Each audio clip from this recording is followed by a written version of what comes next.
Among the gasoline units of recommendations, engines of 1.6 and 2.0 liters are worthy. They rarely fail. Unless over time you will have to replace the electronic throttle valve and the ignition coil unit. The 2-liter naturally aspirated sometimes suffers from high oil consumption, and will require high insurance and fuel costs. The 1.4-liter units aren't a big deal either, but 75 horsepower is way too low for a car of this size. It is more suitable for the city.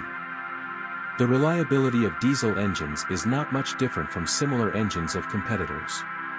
However, in the long run, at high mileage, a number of costly problems are to be expected, which fully offset the advantage in fuel consumption. In diesel engines, problems more often arise with the air flow meter and boost pressure sensor. Among the defective elements of HD engines, it is worth noting the fuel pressure regulator. Symptoms of failure, loss of power and the notorious anti-collision fall on the onboard computer screen. The best choice is the 2.0 HD, although it has several short-lived components, the dual-mass flywheel, PGR valve and FAP particulate filter. Its basic 8-valve 90-horsepower version is devoid of a dual-mass flywheel. In a stronger 16-valve version with a return of 109 horsepower, a more reliable injection from Siemens is used, in contrast to the slightly capricious Bosch in the basic version. The biggest problem with the 1.6 HD is the premature wear of the turbocharger. And the point here is not at all in the turbine itself or the negligence of the owner, but in the insufficiently efficient lubrication system. The small 1.4 HD turbo diesel is not bad at all, and its calm temperament is only enough for the city. Over time, there is a large free play of the manual transmission lever. This makes it difficult to switch speeds. No less common is the freezing of gear selector cables. In both cases, only the replacement of kinematics will help. It should be noted that there are many types of this node, so the selection must be carried out by VIN number. It is also worth mentioning a 4-speed automatic with a classic torque converter. It was offered as an alternative for 1.6 and 2.0-liter petrol 16-valve units. The machine is not reliable enough, thoughtful when switching and steals engine power. The suspension absorbs bumps very well and does not require frequent repairs. On the front axle, the stabilizer struts and bushings wear out relatively quickly, and with age, the lower arms. From behind, after a while, an elastic beam begins to make strange sounds. In critical episodes, the beam itself will need to be replaced.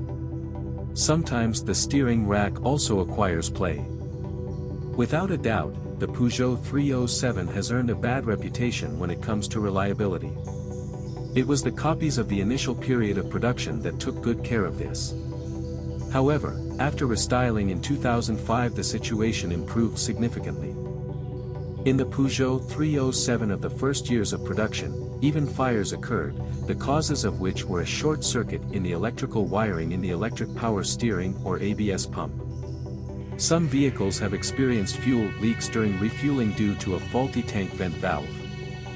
Another weak point of the Frenchman is the BSI module, which controls all onboard electronics. The most common cause of damage is moisture ingress through the ebb on the left side of the car.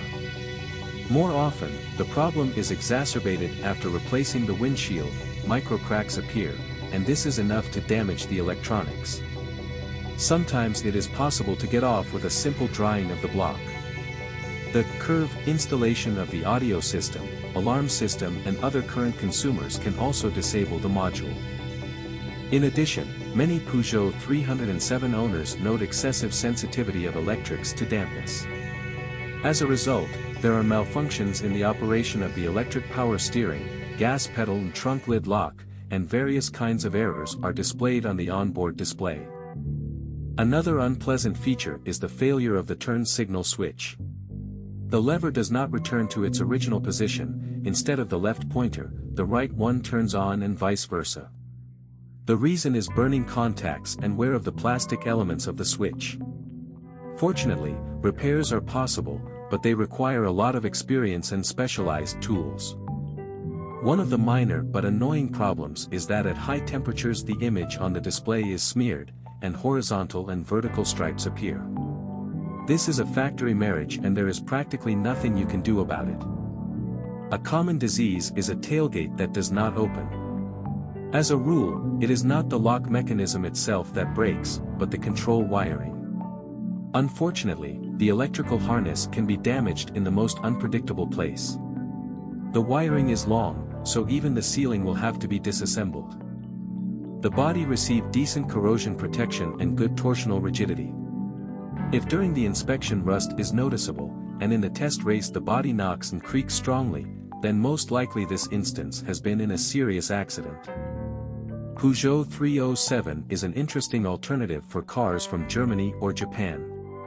Against the background of Pierre's VW Golf 4, Opel Astra 2 or Toyota Corolla, the car looks simply amazing. Reliability is entirely dependent on the state of a particular instance.